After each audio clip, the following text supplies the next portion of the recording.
Mga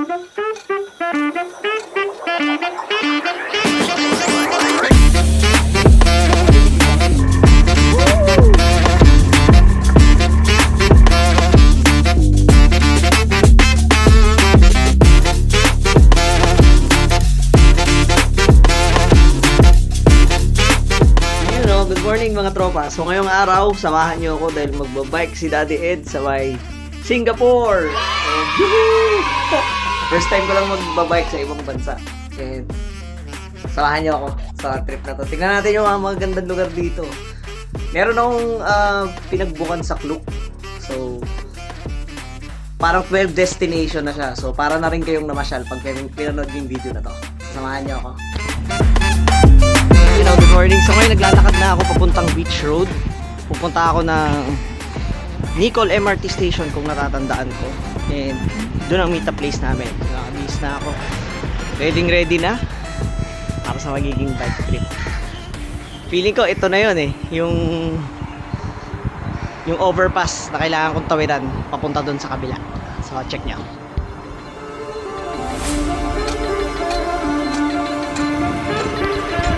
Kung mapapansin nyo mga tropa, walang masyado talaga. Actually, walang kalat dito sa Singapore kasi ang daming bawal. Bawal dumura, bawal bubble gum. So, bawal yung kung ano-ano. Bawal ang dugyot dito. So, kaya yun. Ang oras natin, magsi 7:40, 7:38 to be exact. So, tignan natin yung bike. Yung bike trip ko, mga 9 AM daw, up to 1 PM tatagal. 12 destinations.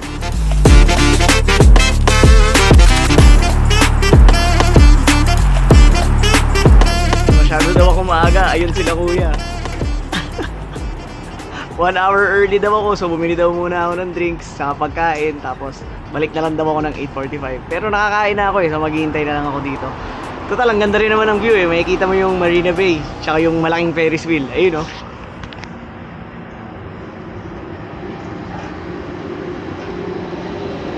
Sorry. So, waiting time muna ako dito sa Nicol Station.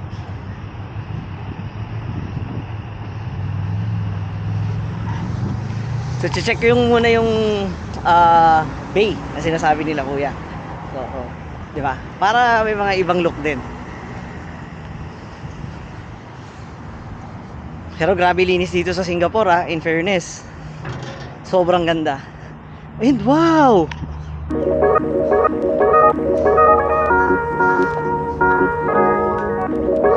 Wow! Ang ganda nga!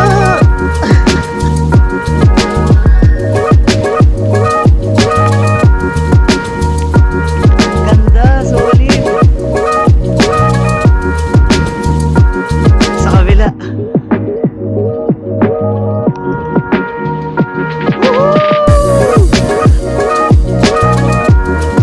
Sa ganda ng park nila dito. Wala kang makikita kung hindi nagja-jogging, nagbo-bike, nagbo-boat. Napakalinis, sariwa yung hangin. So, tignan yun, kung makikita nyo, ayun oh, may mga nagda-dragon boat.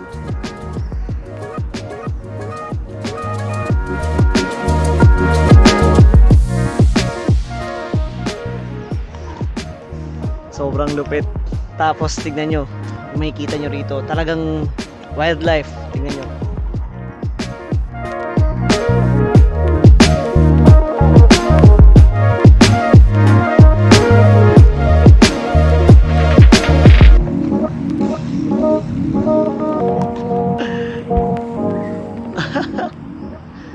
Mabait pa ng mga tao dito. As in. So nakapag-chill na ako rito. Babalik na muna ako doon kasi mag-8:45 na. So tignan yung lalakaran ko. Ganda, di ba? Ayos! So pa-start na kami. Ito na yung bike ko. Folding bike. So ang mabait nila kuya. Promise. Napaka nila sa amin. Napaka maalaga silang tour guide. Talagang pinimake sure nila na safe kami sa mga bike namin. So napakaayos.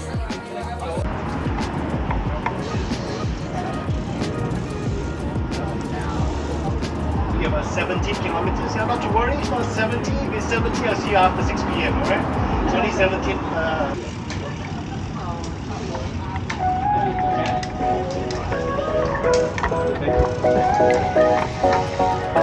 Okay.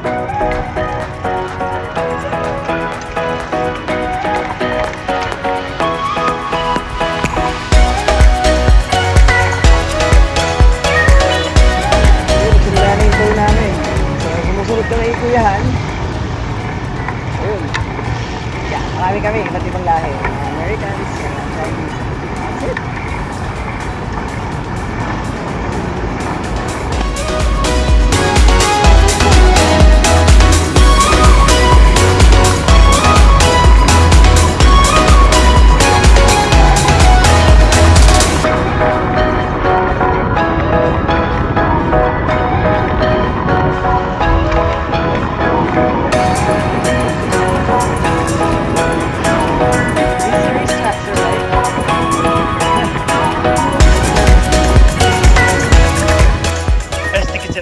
Upstairs, paddock club, everything down.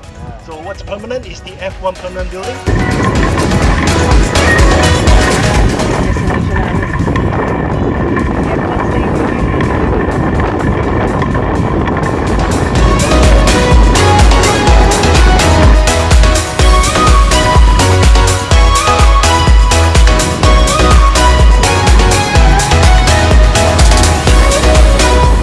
Sky Park. And totally unobstructed views of Singapore, and on a very good day you might be able to see the southern part of Malaysia, and to the south the two islands of Indonesia, Batam and Bintan as well.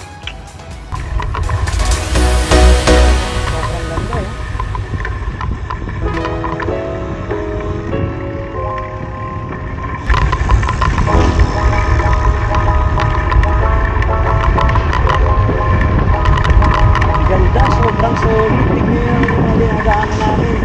Nakakit yung mismo kalsada, pero wow.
Ramdam mo yung mga multi-billion projects nila at sobrang lupit.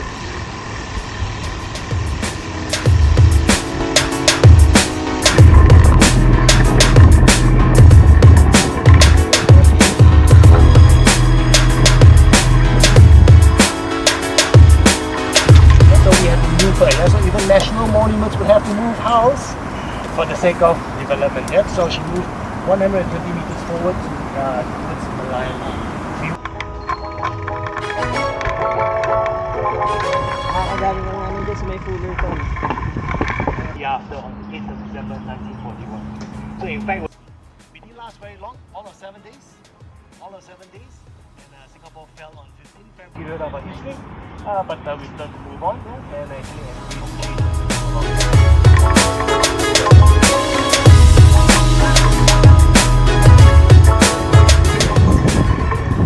So sa tour na to matututo pa rin kung ano talagang nangyari dito sa Singapore. Napakaganda ng tour na to kung interesado ka sa mga naganap dati dito sa Singapore, kung may tour na dati ang pinaliwanag ko yan. Sobrang solid. Sulit yung bahay ko rito.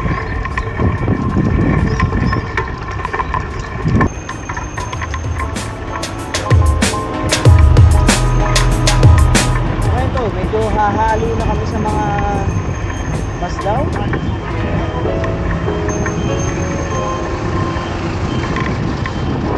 Tanang. Victoria Theater. Wow.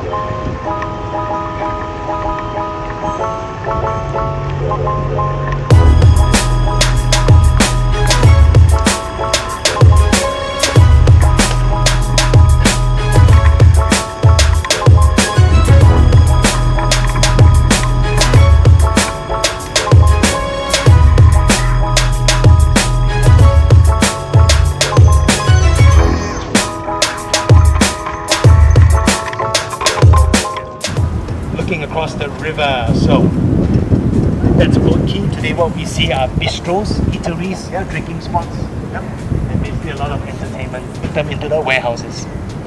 So what you see, not like what it was before. What happened before was import-export. Grabe pala yung ginawa ni Raffles dito sa Singapore. So kaka-discuss lang ni Kuyahan. So nung dumating siya dito, napakaunti lang ang population daw ng Singapore. Siguro less than 100. Pero nung nagtayo siya ng port, nag-boom. Lumaki yung populasyon. Yun nga lang, iba't ibang race yung tumira dito. May mga Malay, may mga English, may mga Chinese, may mga Indian. So ang ginawa ni Raffles dahil nga magulo dati, pinaghiwa-hiwalay niya. So kung makikita niyo sa likod ko, yung mga building niya, sabi niya dyan sa FWD, dyan mo sa Chinatown. Pag bumaba ka ng kunti dyan, binubilan ko sila. Tapos sa gitna, so, wow, napakaraming mga pupupuntan dito na to.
Sobrang ensayo, di ko nararamdaman yung pagod dito. Sobrang ganda eh.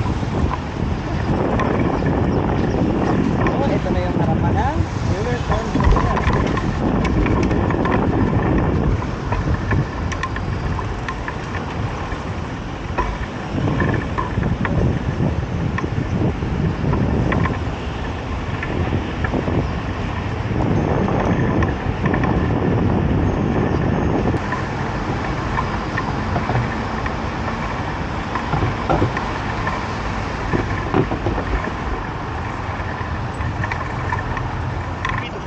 More than the UK, US, or even Australia. Texas is equivalent. As an example, what's this in Florida? Nandun na sa amin na yung solar torch.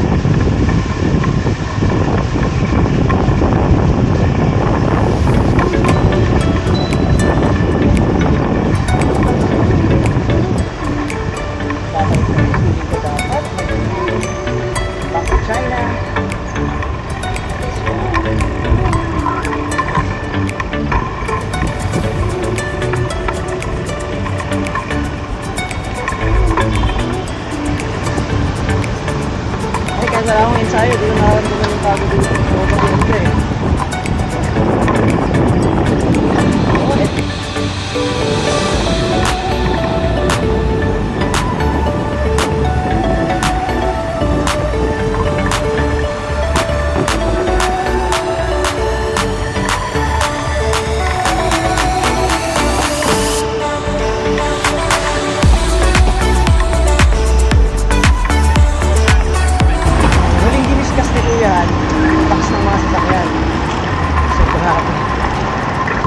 mahal daw ng 5 ulit sa tax sa Amerika, sa UP.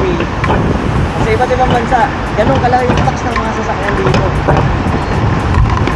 Pero, kain lang ha. Kung ang public transportation mo naman dito, ganun kaganda, makabusin lang natin. Tapos maglakad ka, malinis, hindi naman mabaho. So, malagi ko, okay, kung ako titira dito, okay na sa akin yung walang sasakyan. Kasi napakaganda ng lugar. Maraming.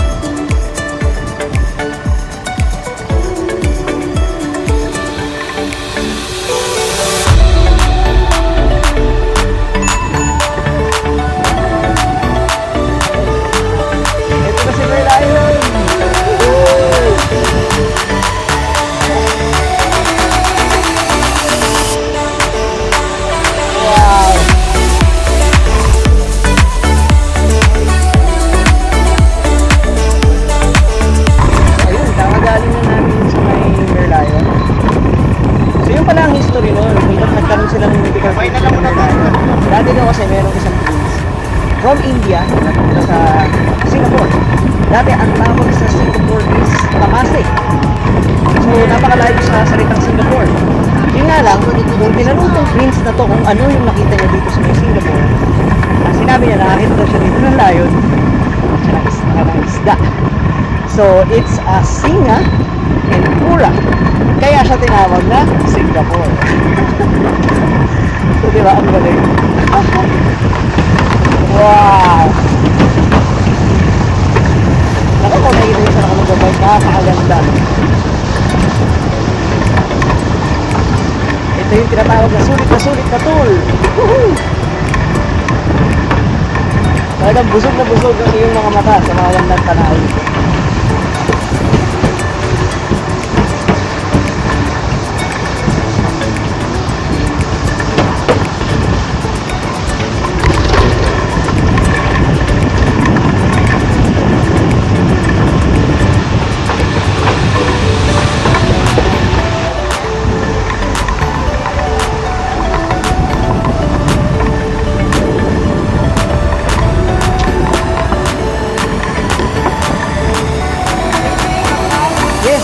In the Philippines.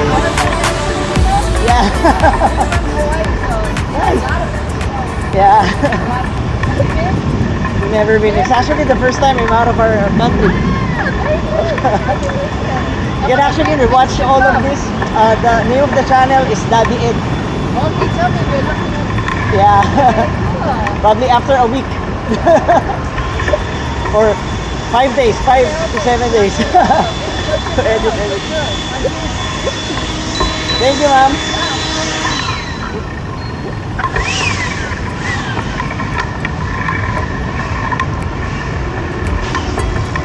What part of the Philippines? Manila. Right in the middle.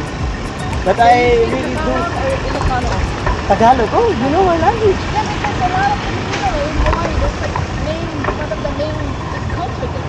Oh. I'm a nurse too. So a lot of Just like Filipino nurses, right? I have a lot of Filipino friends.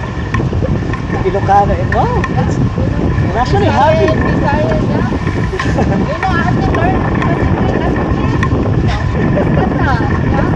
Yeah, maybe I'll listen. Wow, it's awesome. Grabe, so ang dami pala niyang kaibigan Pilipino. So alam niyo yung mga language natin, mga Ilocano, Tagalog. Wow.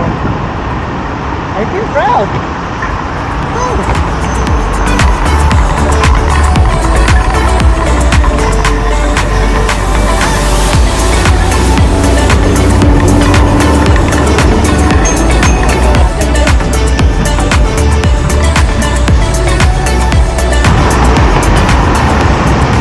Alam mo tayo mga Pilipino, nakakanta tayo ng mga group foreigners na nakakapuso. Wala nakakatawa ng puso. Siyempre, hit na maganda ng Pilipino.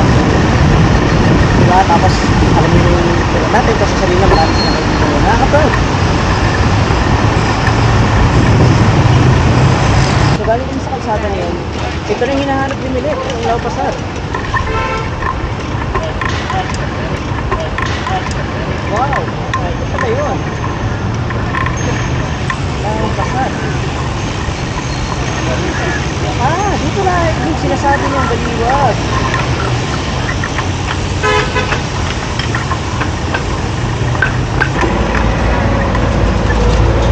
So, dumadaan lang kami sa isang masikip na balat na may ginagawa.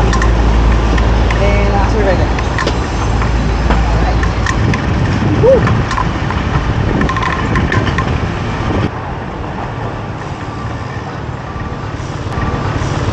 And, wow. So kaya siya itong mga anong to, dito daw dati nakalagay yung baliwag, yung maliit. And ayun. So puro tindahan nga siya ng pagkain. Wow!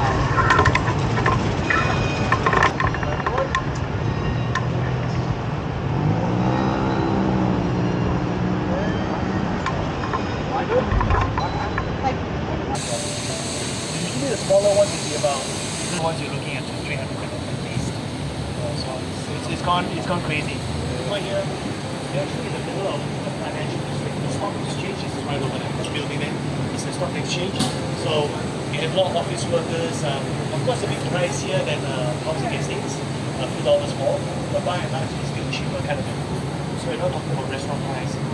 $10, $12, get a meal, nice one, with a drink. So not problem. Is it? I mean,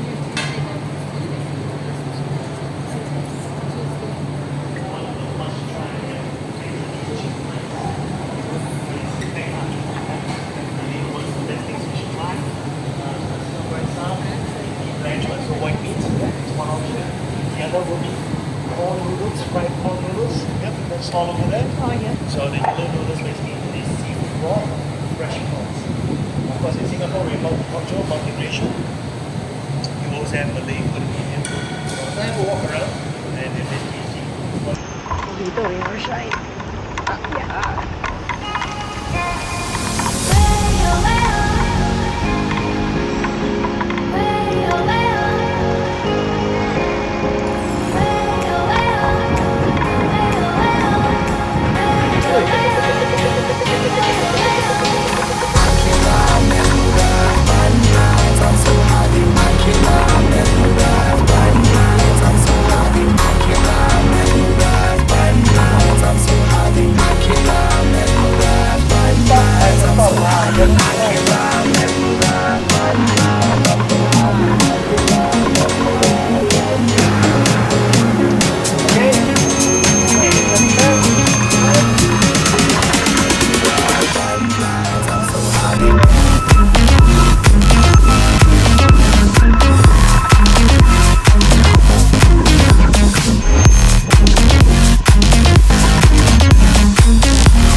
After that, keep right. Yeah, single file.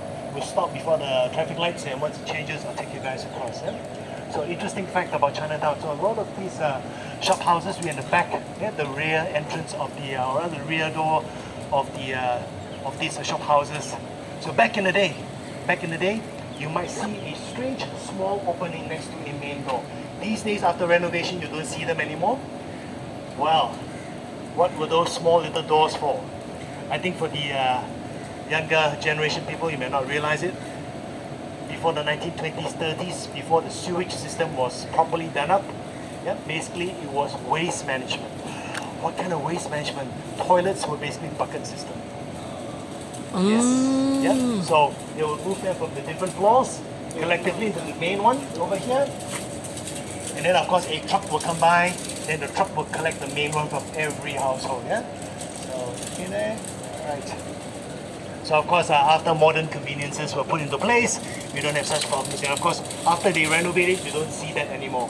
I do a food tour in the east. Some of the very old shop houses still have that opening. It's a bit of a special kind of opening for you. Well, there you have it, yeah? Sticky poo. Alright, let's go on to what you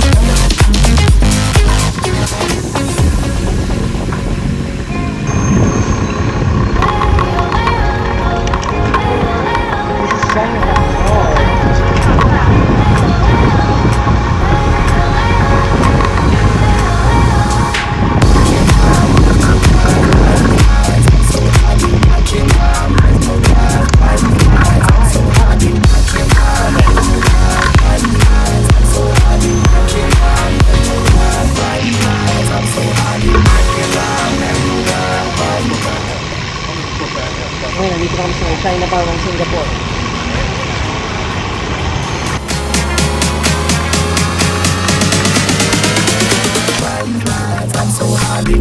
We first entered into Chinatown. This is Sego Street. Yeah? Sego Street. Before was quite a different place. Yeah?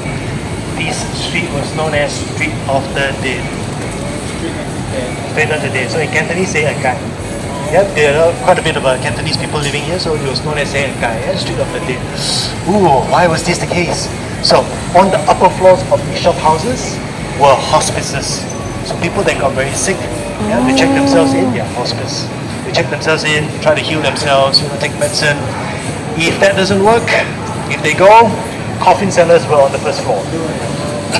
Bit of an ecosystem, yeah. So coffins were on the first floor, and places that sells incense paper, effigies.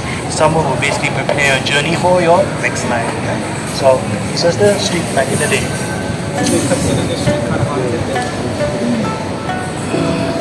Exchange.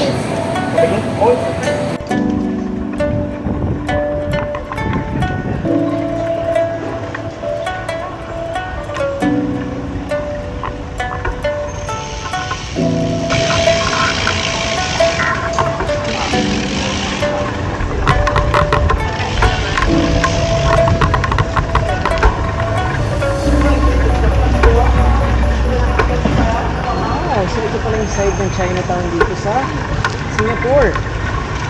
Amoy durian.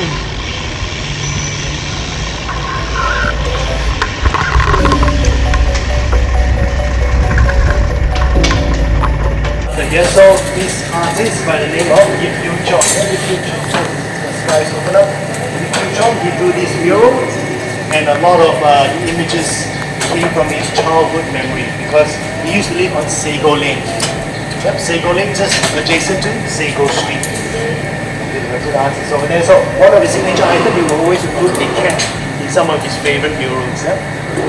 Something interesting. So have a look across at that shop house. See between the pillars, that is the typical width of an apartment. So 5.5 to 6 meters wide, and it's fairly long. That's what this would be a typical length of the mural, as we've been taking photographs afterwards. So don't hold that position for too long. Very common to have 3 generations living together. Yeah, the grandparents, grandkids over there playing a board game, and mom in the back in the kitchen trying to make a meal.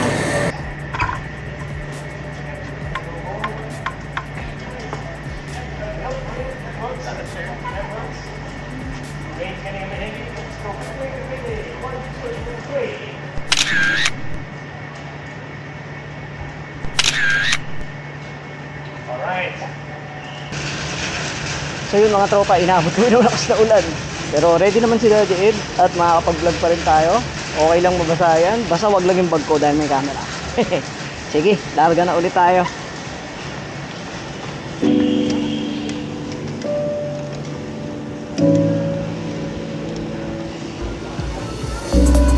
Bangon ng durian.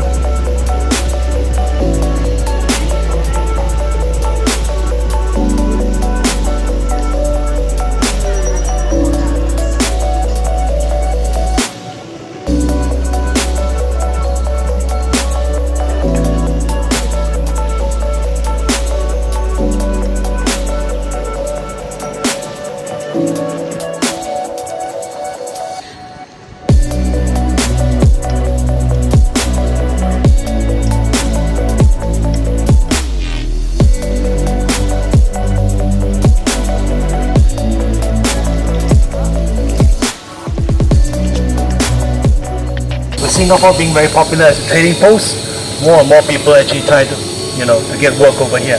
So in this photo, you see a group of Chinese men from the south of China making their way to Singapore, on board a ship. But they travel under very arduous and very tough conditions. This group of men were known as coolies. Cooling. So in some cultures, it's actually a derogatory term. Basically, they were indentured laborers. Slavery was abolished in the early 1800s. They were indentured laborers. So when they arrived, they were put up in coolie houses.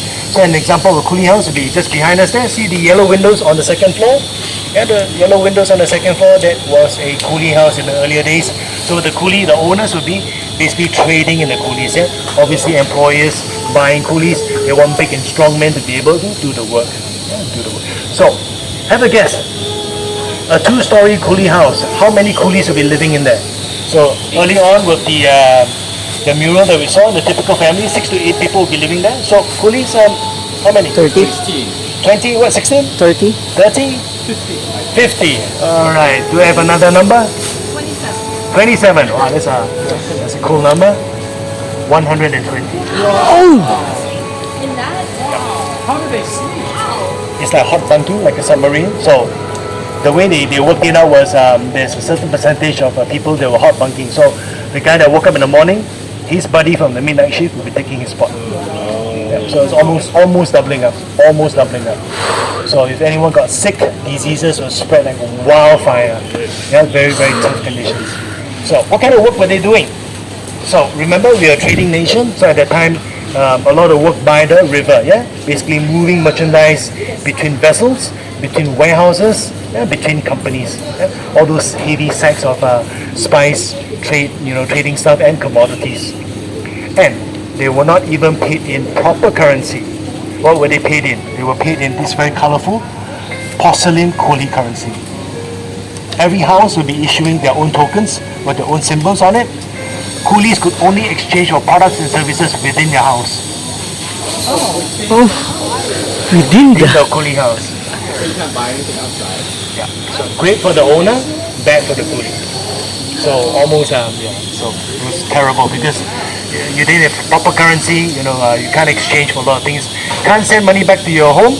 You can't basically get a ticket for another ship ride to go back to China. You're basically stuck in the system. Oh. Right. And if there was not enough work, they may be even forced to be a rickshaw puller. Rickshaw puller. Look at the large wheels. The passenger will sit in the back seat here, and the poor coolie will have to pull him along to his destination. And so working 12 to 14 hours a day, back-breaking job, especially if you have a very heavy passenger, running around almost barefoot because these folks will not be able to afford shoes. Yes, tough life, So they had to basically try to run away from their pain and suffering, and also from all their mental. Public housing in Singapore. No. So further up, you see the tall multi-story with the light green color. You have the light green color walls. Later on, when we are riding past, we'll be able to see it more clearly. But each time when I say public housing, a lot of people think, poor people. Only a very small group of people will be controlling a large part of the island. It will be very imbalanced. Very, very imbalanced.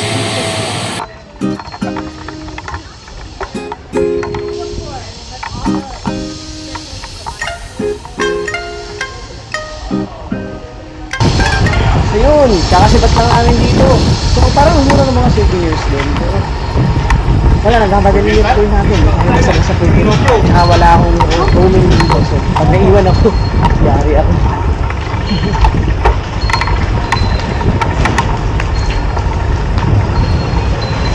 Pero sa tingin ko, malapit na yung namin.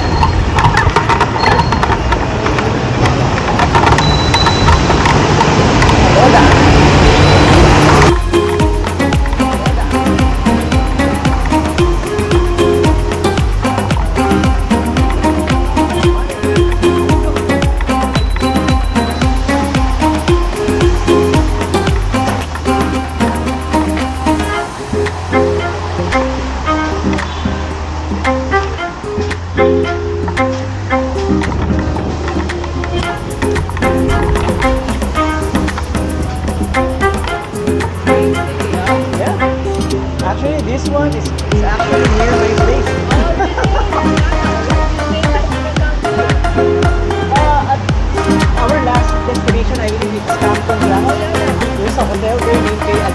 That's where I'm staying. It's like a Malay, right?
About for South China, 3 months. 2 to 3 weeks for South China. The real thing, when the winds were in favor, basically put up the sail and basically make their way down. Yeah. 2 to 3 weeks, then they did very, very fast. Sell the merchandise, restock with other things that we sell back home, wait for the winds to change, boom, back home. And basically rinse, repeat, rinse, repeat. But it took months, South of India took 8 to 9 weeks because they took the coastal route. Back then, no one would actually sail on the open sea unless you're Columbus or maybe Magellan. You might do that. It was very dangerous because before GPS, before satellite navigation, not only that, shipwrecks. You hit something or if you got a problem, you can't get help. So if the captain is, oh, I'm sick, that's it. You're right in the middle. Good luck, buddy. Yeah, you're stuck. But coastal route, yeah, you still can go inland. Go inland, get help, and maybe stop the journey for a while and then continue later on. So that's the story there. So today in Singapore, we have the Chinese population is about 72%, Malay Muslims at about 13%, and Indians 9%. Yeah, so we have a lot. So that's the ratio, following the migration patterns. So I think that they also back in the day we have more Indians basically traveling towards the UK and towards Europe, more onto the other side. Yeah.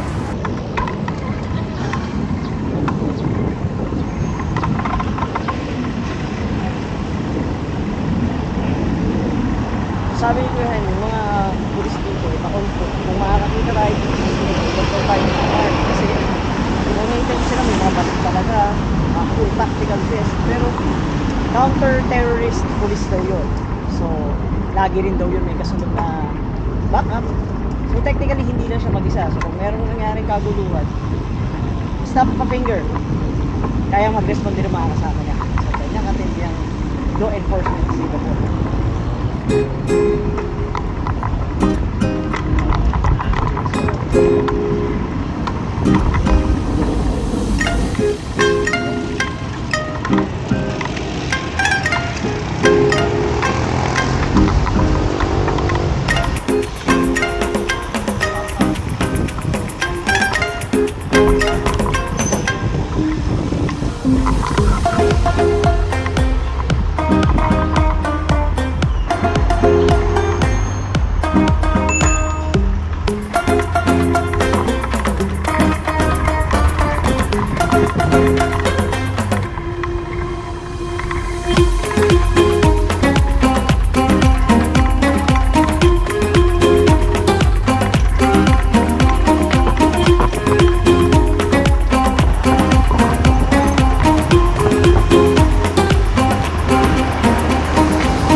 question. Han, why do they need such a huge police station in 1934? Yeah, it's almost 100 years. Was that? Obviously, yeah, it's a crime. Yeah, very smart. A lot of people will leave to work, leave for meetings. They clean it, get back, clean it, get back. So money and a lot of wasted time because on the train, there are thousands of people in the work. So they decided in the end, look, we have to do something serious about it. They banned it. That means the importation code is removed. You are not allowed. So there are no shops that sells chewing gum in Singapore. Yeah. Cool, huh? Except for Nicorette, so you need to quit smoking. That's considered by prescription. Yeah, so they still can import that and be sold by prescription.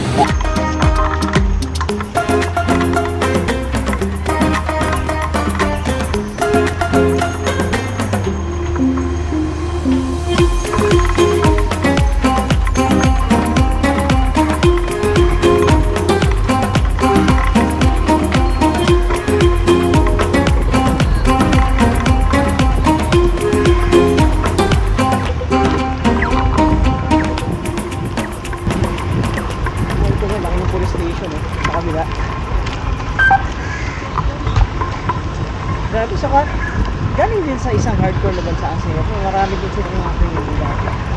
Yun nga lang, sumunod yung mga tao, nag-discipline ako. So, okay. Sana maging ganyan din ang Pilipinas.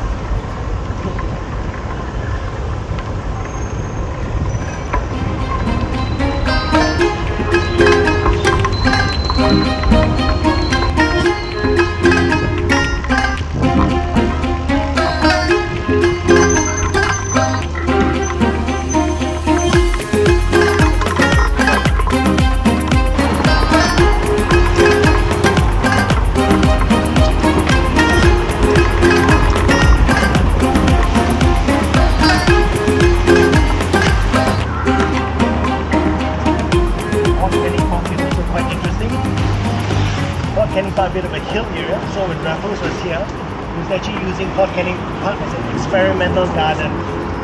Because in the earlier days, cash crop was very important, so you had to find the right crop. What grows best, what has the best yield, what's easy to grow, and what can sell for the most money. No, cloves, pepper, gambia, used for leather tanning, so some of those kind of stuff.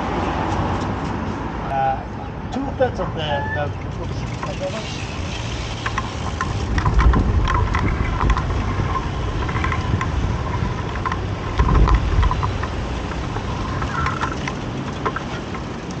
2/3 of the rubber that we see around the world today comes from this original species that was first discovered by Ripley in the Botanic Gardens. So, well, when car travel and automotive, so rubber, tires and whatnot, needed a lot of latex. How's it going so far? It's good. It's good. The ride is easy. I think for you it's like nothing. Very easy. It's good. But you get to see a lot of the city. Yeah. And it's really good. Good.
That's what is food. Yeah, basically food and type of dressing. So some of the areas to look at. Great. Let's get going.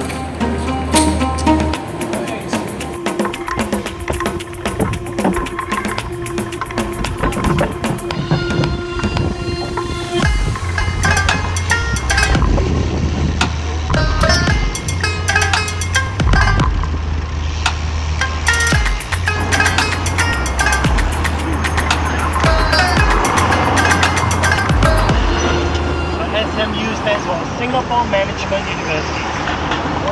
City location. A lot of faculties in the back. I think the business and accounting is further down. Literacy rate is quite high, and of course those with the university graduates compared to 20 years ago, a lot more.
time, whatever that you bring into Malaysia, timber, spices, or your trading commodities.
Meron daw tayong free samosa dito sa ride na to.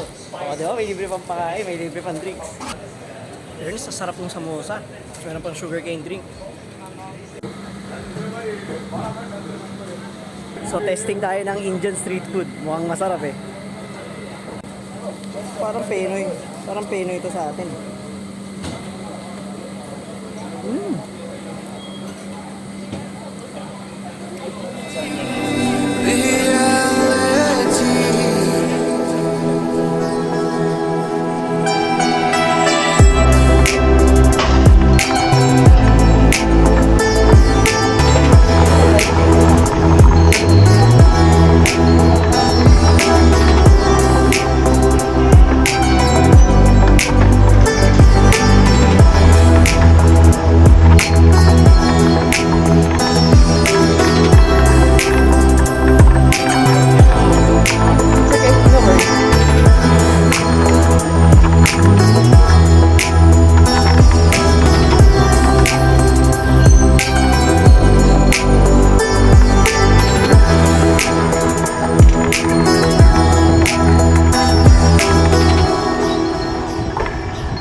multinational corporation. He has like 3,000 staff. Hey, you should get a few meals easily. So that way you're able to retain better talent. Yes. And occasionally we have professionals coming in from the private sector. So if it's a very successful barrister, he makes millions.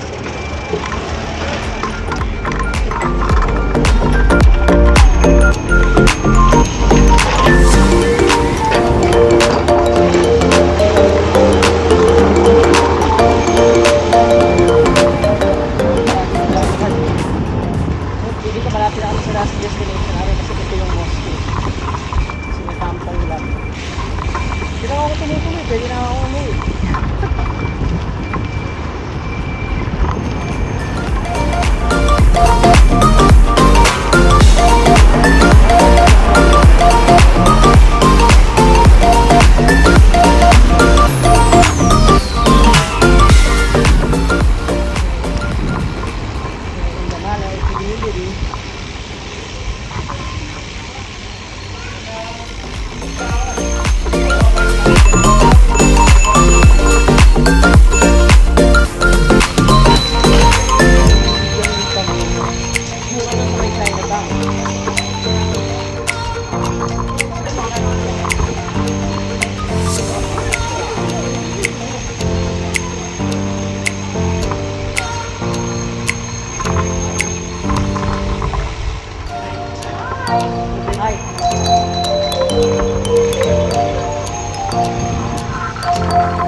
Haji Lane. This is Haji. Haji Lane. Thank you.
From the map this morning, all the way here. So we've done a lot. Yeah, we ride all the way from there to the back, Chinatown, over here, past European town, past Little India, and now we are in Kampong Glam, almost towards the end of our tour.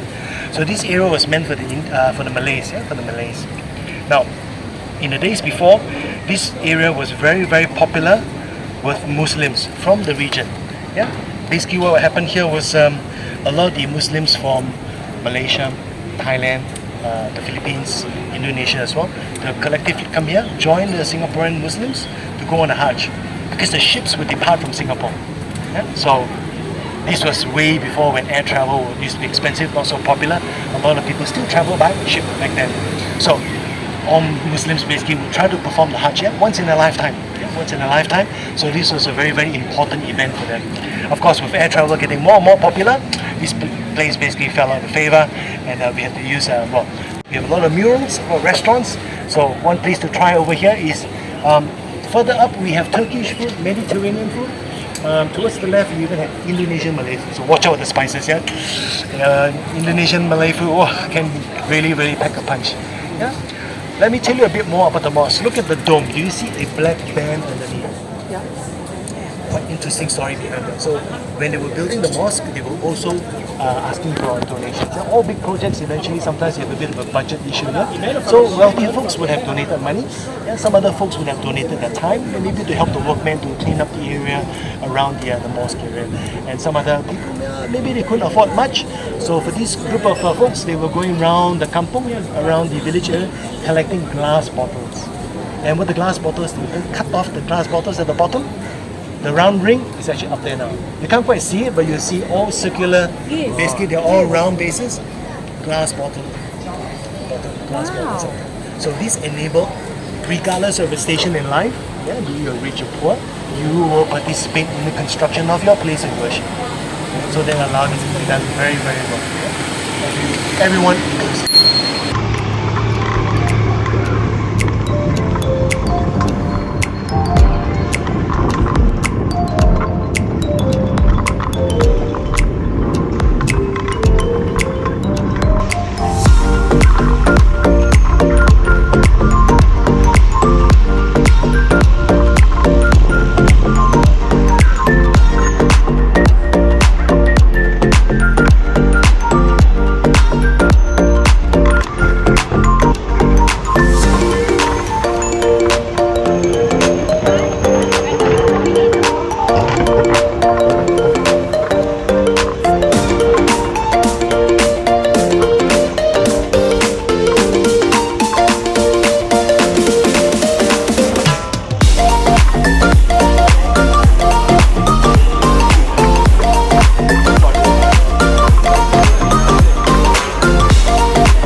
Haja Fatima Mosque. Haja Fatima Mosque.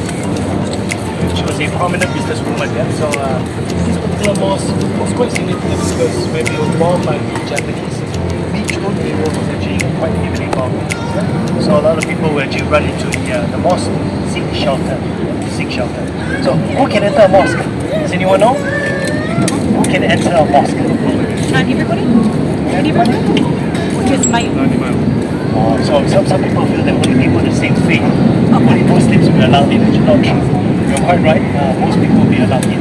So for women, you just need to dress modestly, cover your shoulders, a little bit here, and you're fine. So anyway, in times of emergency, laws would have opened time. Ministry of Environment start going around, sweeping the streets, using those machines that they ride on to sweep up the roads as well. Greeners, I think this one hands down, all the parks that we've been through, plants, shrubs, trees. In fact, Singapore we still have an ambitious plan to continue planting more greenery. Trying to strike a better balance between urban design and more greenery. A bit of a green lung and safer. So remember the story I was telling you about the police officers? So definitely Singapore is a very, very safe country. We hardly had much well, there's a bit of a slogan here. The police will always remind us, low crime doesn't mean no crime. So always be aware, but they always tell us, even though we're very safe, be aware and always don't give opportunity for crime to happen. Finally, one last story I want to tell everyone. I dare say Singapore is also one of racially most harmonious societies in the world. Let me explain two stories here. So one, I was telling you about public housing. So we were in Little India. While we were in Little India, does that mean we have more Indians living in those public housing? Not true, yeah? So we're now in Kampung Glam. Does that mean all these blocks of flats will have more Malays living here? Also not true. So after independence, we have an ethnic integration program. Every block will have Chinese, Malays, Indians, as well as Eurasians all living together. So when my kids went to school, they had this thing called Racial Harmony Day. I didn't have it in my time. So Racial Harmony Day, what do they do? So on that day, they don't have to wear school uniform. All the kids are happy, yeah? Yay, no school uniform. So they wear their traditional costume or another race's traditional costume. And certain set times they come up to class and share stories. They'll tell each other what festivals are important, how they celebrate it, why they celebrate it, any particular ceremonies and prayers that they do. how do families visit each other? Right? Do they need to wear special clothes? So from a very young age, your Chinese, Malay, as well as Indians, even Eurasians are sharing their stories with each other. My personal story, year 4, 10 years old, right? My classmate Sheikh Muhammad, he decided, I'm going to start fasting this year. So Muslims have to fast, right? 1 month during Ramadan. No food or drink from sun up to sundown. Very tough for a 10-year-old boy, yeah? And mind you, I came from a boys' school, so we were all quite naughty. So he's supposed to fast, right? It's so tempting for us to actually, oh, that hot dog in the tuck shop was fantastic. When you drink water in front of him, you try to break his resolve. Yeah?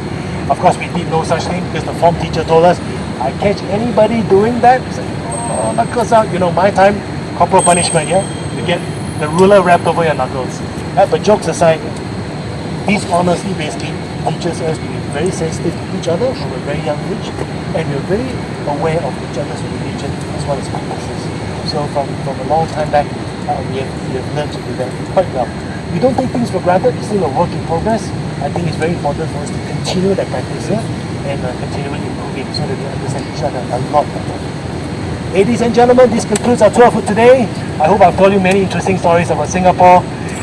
Just a short ride back. Yeah, today the sun is not too bad, so just gonna ride back to the bike station. Cool. Any questions? Or you can ask me along the way or at the bike station. It's tilted. You're right. There's a bit of a soil movement, so I think they're trying to correct it, but originally not meant to be that. The building behind it. So it slides in. Bleeding terrible.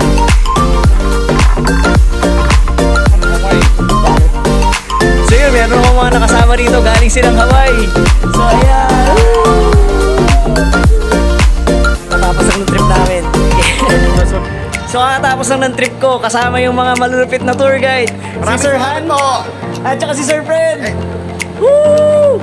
Thank you po. Salamat ng marami. Na-enjoy ko yung trip na yun. Thank you.